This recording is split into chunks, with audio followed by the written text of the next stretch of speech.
So my children came back the other day from school, and my first child, good news, was so excited. Yeah, he said, good news. What's up? How about the excitement? She said, Mommy, I want to tell you something. I said, go ahead. She said that she has been made the class prefect. She has been made the class prefect of her class. And so she's so excited. I said, wow, that's good. Congratulations. So days after, because I keep asking her, how is it? How is the class prefect? How are you functioning? So one day she came and said, Mommy, it's very, very interesting. I love the role, but it's very overwhelming. And I said, it's very okay. Talk to me more about it. She said, anytime whenever they are still copying notes, before you know, almost all the students will be bringing their books to them. Go to take my book, go to take my book. So it kind of distracts her.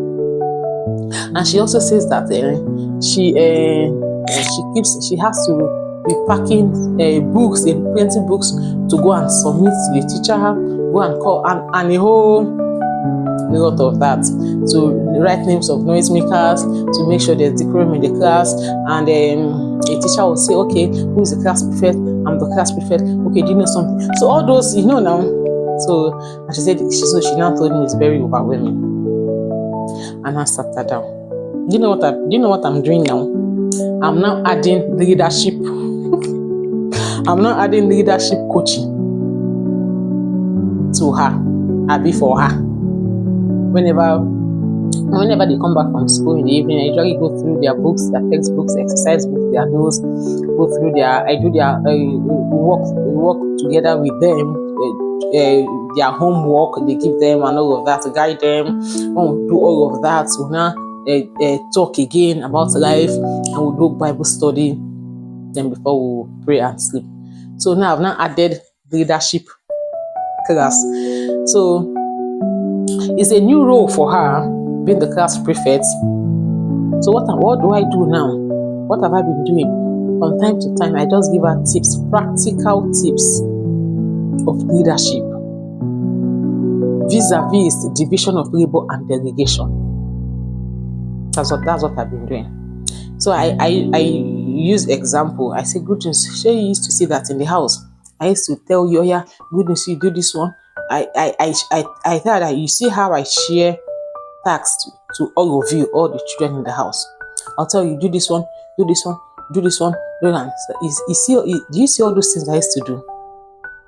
I told her, and when I thought that when I share those tasks like that, I used to come back and check whether you've done it or not, to supervise, to give feedback and all of that, to even show you how to do it. I said, that is the same thing you should do in your class. So I told her, do you have an assistant class prefect? She said yes. I said, okay, do you know something? Do things together with your assistant class prefect. When it comes to submitting of books, you should not be the one packing all the books. When the books are gathered, you can also share, give her some, and you to take some. We should go and submit together. So I'm teaching her also teamwork, not to do things all by herself. Yeah, I teach her teamwork. I'm also mentoring her, coaching her on division of labor and also delegation. I say at times when it comes to writing names of noisemakers, most of the times don't do it. Tell your assistants to do it. And so when it comes to other tasks also too in the class, you can also say, okay, this person do this, student this, do this one, student do this one. So that is division of labor, sharing of tasks amongst a group of people.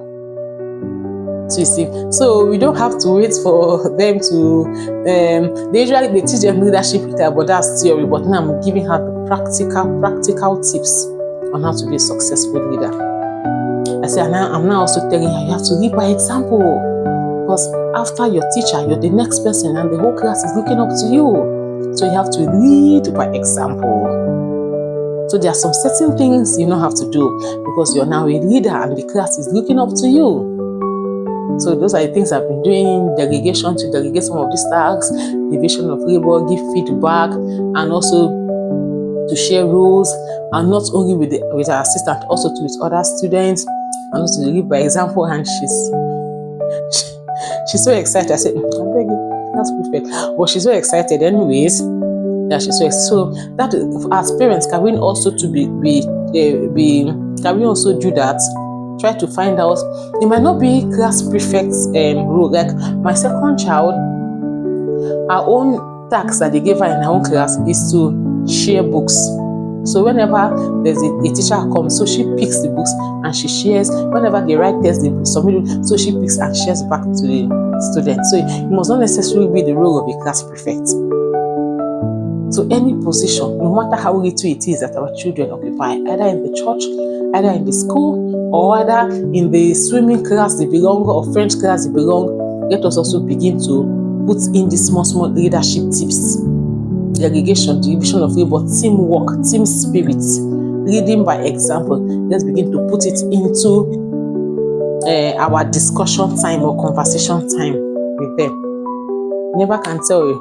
You may be raising the next president, you may be raising the next governor, you may be raising the next ambassador. So this is something I just said I should share to us. First and foremost, find out if your child is a class prefect, or a class monitor, or a head girl or head boy, something. Even if he or she is not, you can also teach some of this leadership stuffs as we have our conversations with them. Thank you so much. I want to read your comments in the comment section. Please subscribe, comment, like, and share.